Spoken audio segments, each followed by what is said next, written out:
नमस्कार दोस्तों, मैं सबसे पहले उन सभी भाइयों का धन्यवाद देना चाहता हूं जिन्होंने मुझे अभी तक सब्सक्राइब कर दिया है। जिन्होंने नहीं किया है मैं उनसे भी आग्रह करता हूं कि वो मुझे भी फॉलो एंड सब्सक्राइब करें, जिससे मैं और भी वीडियो आपके लिए ला सकूं। तो आज मैं आपसे बात करूंगा फैक्ट्री एक्ट के बारे में। फैक्ट्री एक्ट यानी जहां पर आपको मैन्युफैक्चरिंग प्रोसेस स्टार्ट करना है वहाँ पर ये फैक्ट्री एक्ट 1940 एक्ट लागू हो जाता है। फैक्ट्री एक्ट के लिए आपके पास कम से कम 10 वर्कर या फिर प्लस इलेक्ट्रिसिटी पावर होना ज़रूरी है, या 20 वर्कर हैं कम से कम और उस जगह पर आप इलेक्ट्रिसिटी पावर का प्रयोग नहीं करते हैं तब भी आपका फैक्ट्री एक्ट लागू हो जाता है। तीसरा होता है इसका लीगल प्रोविज़न। इसमें ज़रूरत क्या चीज़ों का ज़रूरत पड़ता है, तो ज़रूरत है इसमें फैक्ट्री एक्ट का डेफिनेशन बताना पड़ता है, अप्रूवल लाइसेंस एंड रजिस्ट्रेशन का लेना पड़ता है, ऑक्यूपायर को नोटिस कराना पड़ता है, फॉर्म 2 ऑनलाइन मतलब सेक्शन 2 में ऐसा बोलता है कि फॉर्म 2 भर करके उसका ऑनलाइन या ऑफलाइन तरीके से हम इसका फॉर्म फिलअप कर सकते हैं, और इसमें रजिस्ट्रेशन नहीं कराने पर पेनाल्टी भी लगाई जाती है। उसके बाद इसका प्रोसेस क्या होता है, तो प्रोसेस क्या है, सबसे पहले इसका प्लान अप्रूवल कराना होता है। तो प्लान अप्रूवल कराने के लिए हमको लेआउट का सबमिशन करना पड़ता है। किसको? चीफ इंस्पेक्टर अथॉरिटी को, फैक्ट्री इंस्पेक्टर को, या फिर director of inspector health and safety को। इसको हमको अप्रूवल कराना पड़ता है डॉक्यूमेंट। फिर अप्लाई करना पड़ता है लाइसेंस के रजिस्ट्रेशन के लिए। फिर कुछ डॉक्यूमेंट सबमिट करने पड़ते हैं। उसके डॉक्यूमेंट सबमिट करने के लिए हमको अप्रूव्ड प्लान का होता है, और उसके बाद जो हम मशीनरी मैन्युफैक्चरिंग करने के लिए मशीनरी का प्रयोग करने वाले हैं उसका, pollution control board, fire NOC के लिए, इन सब का डॉक्यूमेंट हमको सबमिट कराना पड़ता है। उसके बाद क्या होता है,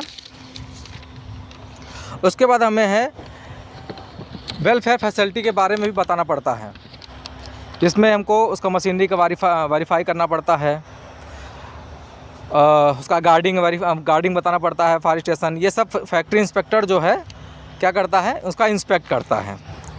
तब जा कर के पाँचों, उसके बाद होता है हमारा कि जो फैक्ट्री एक्ट है उसका लाइसेंस हमें अप्रूवल होता है।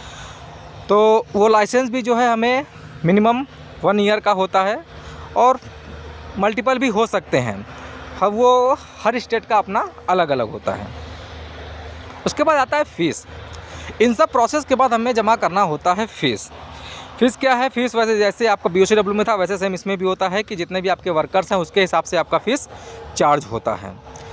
आपका लेबर लाइसेंस पीरियड कितना है उसके हिसाब से आपका ये डिफरेंट हर स्टेट का अलग अलग होता है। उसके बाद अगर आपका जब लाइसेंस रजिस्ट्रेशन जब आपका ख़त्म होता है तो आपको उसको रिन्यूअल भी कराना होता है। तो रिन्यूअल ख़त्म होने के पहले ही आपको उसको क्या करा देना, रिन्यूअल करा देना, अदरवाइज़ आपका क्या लगेगा, उस पर पेनाल्टी लगता है। उसके बाद पेनाल्टी जो है आपका वो मिनिमम समझ लीजिए 1 साल का 1 लाख का रुपये का लगता है, और इसमें इम्प्रिजमेंट जेल भी हो सकती है आपको। ये पॉसिबल है चांसेस अगर आपको के कंपनी में कुछ भी दुर्घटनाएं घटित होती हैं तो। इसके बाद आपको कुछ डिस्प्ले करने पड़ते हैं। डिस्प्ले मतलब नोटिस बोर्ड के तरह आपको डिस्प्ले करना पड़ता है कि आपको muster roll, wages register, accident register, health and safety policy, abstract of factory act, local language में इमरजेंसी कॉन्टैक्ट नंबर, ये आपको डिस्प्ले बोर्ड में दिखाना पड़ता है जहाँ पर आपकी कंपनी इंस्टॉल हो रही है। उसके बाद जो सबसे मेन चीज़ है, इंस्पेक्टर, जो फैक्ट्री इंस्पेक्टर होता है उसका फोकस कहाँ होता है, उसका वैलिड लाइसेंस पर उसका फोकस होता है। अप्रूव्ड लेआउट और प्लान जो हमारा है, अपॉइंटमेंट जो हमने किया, ऑक्यूपायर का अपॉइंटमेंट, उसके बाद सेफ्टी एंड हेल्थ का कंप्लायंस रजिस्टर। तो ये सब चीज़ें हैं जो फैक्ट्री एक्ट में चीज़ें लगती हैं। तो धन्यवाद दोस्तों, अगर मेरा वीडियो आपको अच्छा लगे, पसंद आए तो लाइक और सब्सक्राइब करना ना भूलें। धन्यवाद।